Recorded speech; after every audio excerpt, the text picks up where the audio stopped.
live right now. If you want to know what this means, then please join my live. This is not a joke, it's not satire.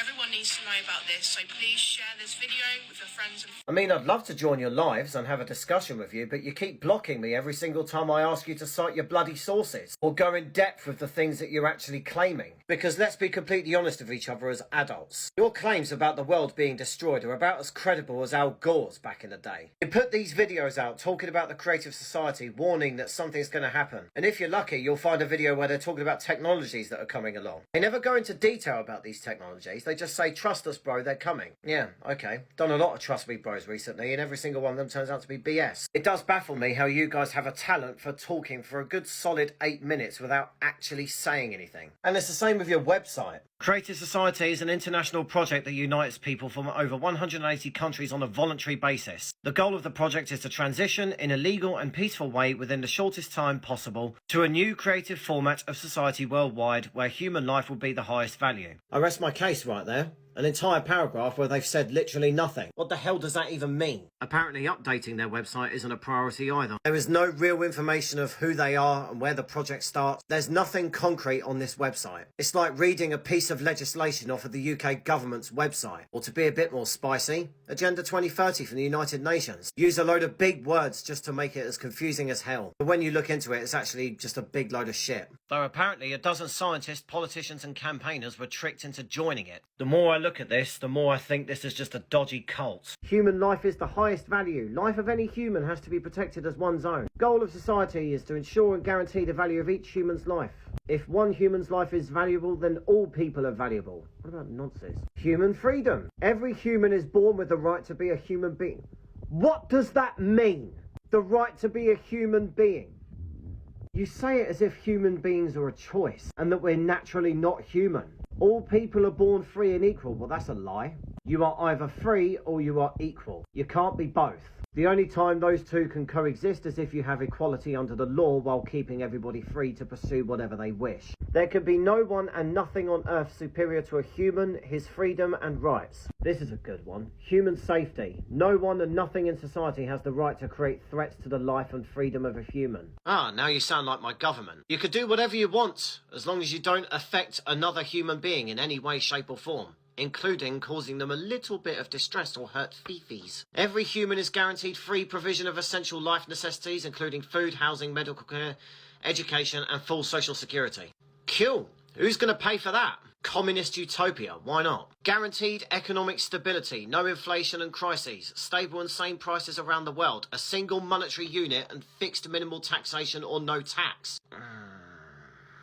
Have I got it through to you guys yet that Creative Society is a Ponzi scheme? These are the same people that keep appearing on your FYP talking about how you've got 12 years left to sort things out, otherwise we go extinct. Funnily enough, Greta Thunberg said the same thing a few years back. We're still here. Let's get to their economic policy. This is going to be a good one. A monthly universal basic income equivalent to $10,000 for every adult. Who is going to pay for this? A one-time payment equivalent to $100,000 US, $200,000 upon the birth of the second, and so on. I work with a geezer with 6 kids. He's going to be loaded under this. Privately owned, spacious and comfortable free housing with a minimum area of 650 square feet per person. High quality healthcare worldwide, free of charge. Again, who's going to pay for it?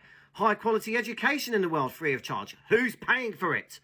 4-hour workdays, 4-hour workdays a week, with equally high salaries worldwide for identical positions, specialties and professions. Paid vacations of no less than 30 calendar days at least twice a year. Who's paying for this? A safe world without wars, conflicts, crime and corruption. Well, I agree with that, but that's never going to happen, is it? Guaranteed economic stability, no inflation, economic defaults or crises, stable fixed prices worldwide. Tell me you don't know anything about economics without telling me. No taxes for individuals, small and medium-sized businesses. So you're a bunch of socialists. The rich will pay for everything, but if you have loads of kids, you're going to get loads of money. I'm getting syndrome vibes from this, I really am. I'll make it profitable to have kids so that everyone can be rich. Everyone can be a billionaire. And when everyone's rich, no one will be. Unlimited use of utilities, gas, electricity, water, heating, etc.